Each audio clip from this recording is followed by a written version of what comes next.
Michel Thoman, bonjour, Boker Tov. Bonjour. Merci d'être avec nous ce matin sur Studio Kalita. Je rappelle que vous êtes journaliste, écrivain, rédacteur en chef également du magazine Contre-terrorisme, un magazine trimestriel que vous dirigez avec également Mohamed Sifawi et Guy Konopnicki, si je ne m'abuse, je ne me trompe pas. Je vois que vous êtes bien renseigné. Voilà, merci.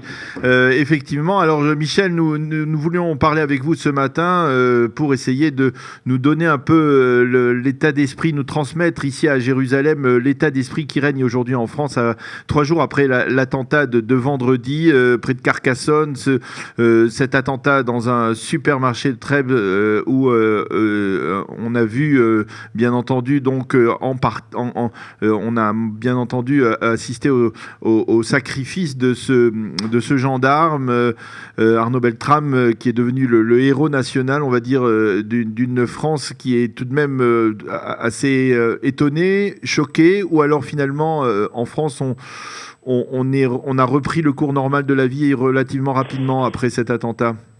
Alors écoutez, à court terme, moi je suis frappé par la banalisation des attentats terroristes. Alors, à long terme, l'effet de cet attentat sur l'opinion, ça il faut attendre, il faut voir. Vous savez, les choses mûrissent longtemps et après peuvent ressortir de telle ou telle manière. Mais ce qui est frappant, c'est évidemment la banalisation. Et pour cause, cet attentat apparaît comme la répétition, et c'est assez étonnant, oui, de l'attentat contre l'hypercachère. Alors, ça ressemble beaucoup. Le modus operandi est le même. Un terroriste islamiste qui attaque une voiture, qui tue un automobiliste, qui tire sur des CRS, puis qui entre dans un supermarché, qui aussitôt, et là c'est toujours, je crois qu'il faut vraiment souligner, il ne prend pas les otages pour les négocier, mais il les tue immédiatement. Donc même le terme d'otage n'est pas très adapté finalement à ce genre de situation. Il se retranche, et puis il y a un assaut. C'est presque, d'ailleurs c'est un vendredi, et c'est presque aux mêmes heures. L'hypercachère, oui, c'est 14h17, 13h, 17h. Là, c'est 11h, 14h. Bon, la différence, c'est que dans l'hypercachère, c'était un attentat qui visait précisément des Juifs, puisque c'était un magasin hypercachère. Là, c'est un Super U. C'est dans une petite ville de la France profonde, et c'est ça qui, je crois, est significatif. C'est vraiment, c'est le propre du terrorisme, c'est de terroriser, et de terroriser tout le monde, n'importe où, n'importe quand.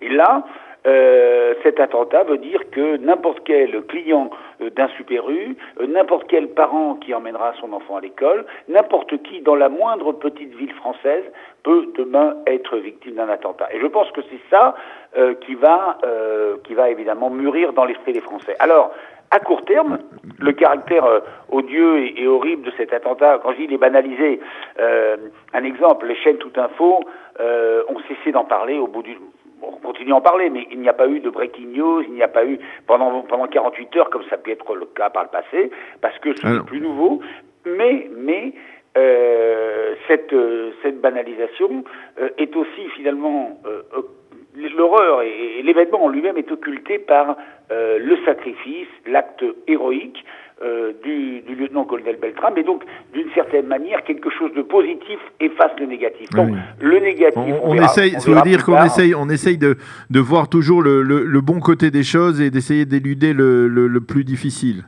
Ben écoutez, moi j'ai été le premier à dénoncer le caractère fictif et le montage autour de Lassana Bathily, le faux héros de l'hypercachère, qui n'avait pas été un vrai héros. On avait monté en épingle rien du tout, c'est-à-dire qu'il n'avait pas vraiment sauvé les gens. Là, on a véritablement, et là les faits sont prouvés, personne ne conteste, on a un acte extraordinaire. On a un acte extraordinaire et qui évidemment ressoude la communauté nationale derrière un héros positif. Donc ça, c'est important. Le lieutenant-colonel n'était pas obligé de donner sa vie pour les otages. Ce n'est pas son métier ne l'oblige pas à se sacrifier. Et là, le vrai martyr, ce n'est évidemment pas le terroriste, c'est cet otage, ce lieutenant-colonel qui a donné sa vie. Donc c'est évident. Est-ce que, Michel, le fait que ce soit produit, cet attentat soit produit loin, on va dire, loin de Paris, loin du centre névralgique de la République, eh bien, a d'une certaine manière atténué son impact? Vous avez raison. Vous avez raison. Évidemment, la couverture médiatique n'est pas la même quand un attentat se déroule dans une petite ville de l'Aude, un vendredi, que lorsqu'il se déroule cours de Vincennes ou à Charlie Hebdo, oui. à Paris en pleine semaine, puisque lorsqu'un attentat se déroule à Paris, les médias sont immédiatement sur place. Là, c'est plus difficile, en début de week-end. Donc évidemment, l'effet médiatique est moindre, mais aussi parce que les Français sont habitués. Ils sont habitués aux attentats. Alors, on a vécu depuis 6 mois dans quelque chose, dans une espèce de trêve. On avait l'impression, on voulait croire que c'était derrière nous. Vous savez, d'ailleurs, dans les médias, on disait la période des attentats, l'époque des attentats, quand on parlait du Bataclan, de Charlie Hebdo. Là, la réalité nous est revenue en pleine figure. Nous n'en avons pas fini avec le terrorisme. Là, il s'agit d'un attentat, je dirais, de basse intensité, commis par une personne, avec peut-être quelques complices.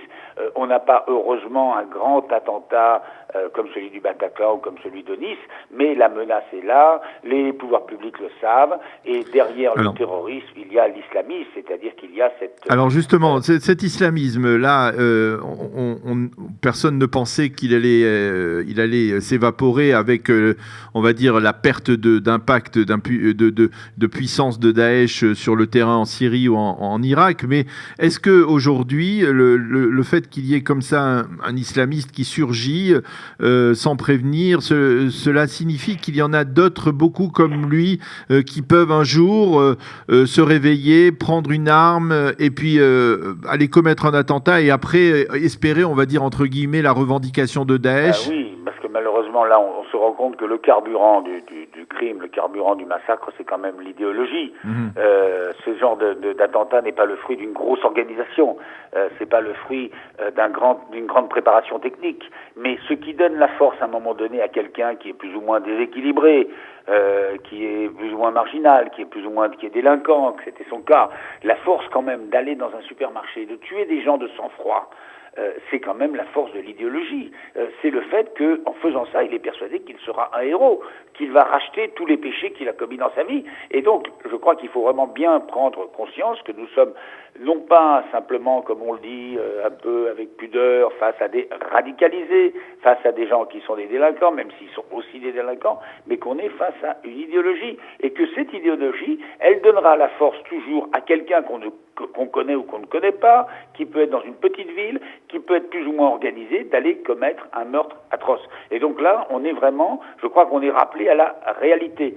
On est face à une idéologie, comme on a pu être par le passé face à des idéologies aussi extrémistes, totalitaires et meurtrières. Et ça, je crois qu'il faut vraiment en être convaincu. On l'a un peu oublié en France ces derniers temps. Alors, la différence... Mais oui, la différence, c'est que c'est la première crise de Macron aussi. C'est-à-dire que... Oui, bien sûr.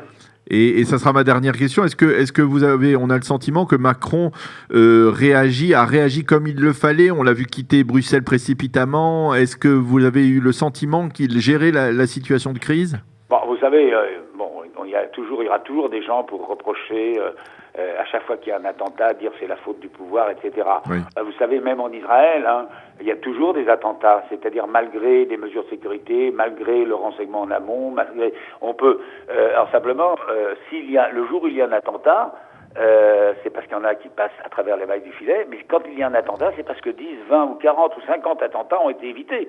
Et donc là, le problème pour Emmanuel Macron, c'est que jusqu'à présent, il avait décidé, pour sa campagne électorale, de se placer sous un signe optimiste, d'être le président qui va relancer l'économie et de mettre de côté ce qui était, je dirais, négatif et un peu mortifère pour Manuel Valls auparavant, c'était cette obsession de la sécurité, des attentats, de l'islamisme.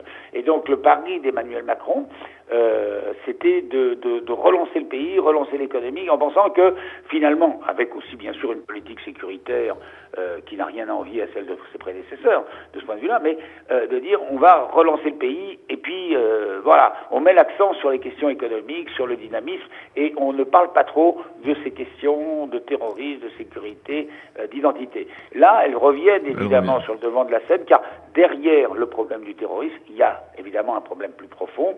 On a parlé, mais ce n'est pas encore confirmé, d'une vieille dame juive qui aurait été assassinée.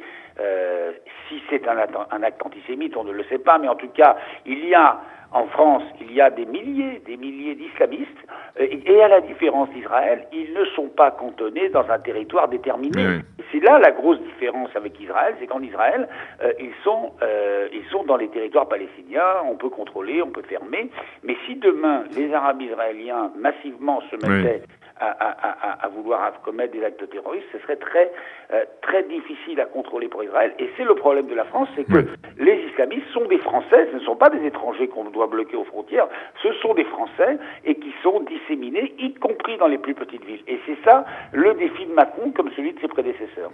Eh bien, merci beaucoup Michel Taubman de nous avoir éclairé donc sur cet état d'esprit qui règne en France aujourd'hui après cet attentat près de Carcassonne vendredi. Merci d'avoir été avec nous ce matin sur Studio Kalita et bonne journée. Shalom. Merci, shalom.